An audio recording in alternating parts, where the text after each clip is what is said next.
یا رسول اللہ فداک یا رسول اللہ فداک یا رسول اللہ فداک۔ کچھ لوگ کہتے ہیں کسی کے جانے سے فرق نہیں پڑتا ہے، دنیا چلتی رہتی ہے، مگر یقین کرو لاکھوں مل جائیں تو اس ایک ماں کی کمی کو پورا نہیں کر سکتے۔ ماں وہ عظیم ہستی ہے جس کا حق ادا کرنا تو دور کی بات ہے، اس کے بارے میں سوچا بھی نہیں جا سکتا۔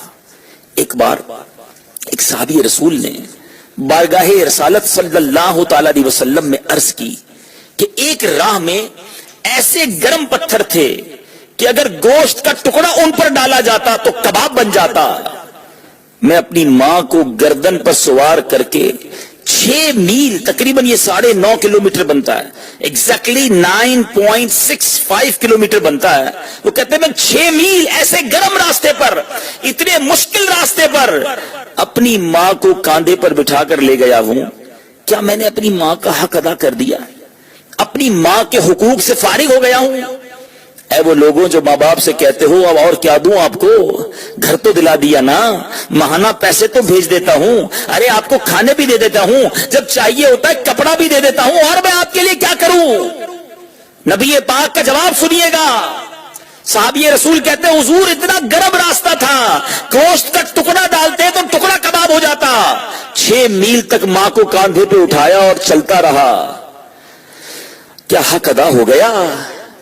سرکار نامدار صلی اللہ تعالی علیہ وآلہ وسلم نے فرمایا تیرے پیدا ہونے میں درد کے جس قدر جھٹکے اس نے اٹھائے، شاید یہ ان میں سے ایک جھٹکے کا بدلہ ہو سکے۔ ساری زندگی بھی ہم خدمت کریں نا، ہم حق ادا نہیں کر سکتے۔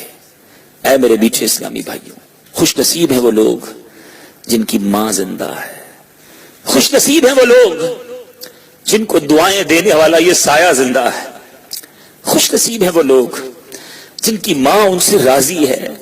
ہاں ہاں، خوش نصیب ہیں وہ لوگ جن کی ماں راضی ہو کر چلی گئی ان سے بڑا بد نصیب کوئی نہیں کہ ماں ہوتے ہوئے اللہ کو ناراض کر رہے ہیں، ماں کو ناراض کر رہے ہیں۔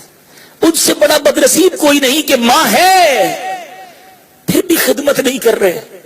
ان سے بڑا بد نصیب کوئی نہیں کہ جن کی ماں ان سے ناراض ہو کر چلی گئی۔ خدا کی قسم میری بات سمجھنے کی کوشش کیجئے، کچھ باتیں الفاظ میں نہیں سمجھائی جا سکتی، ہر بات لکھ کر نہیں سمجھ آتی، کچھ باتیں فیل کرنی پڑتی ہیں۔ ماں چلی جائے نا پھر بڑا یاد آتی ہے،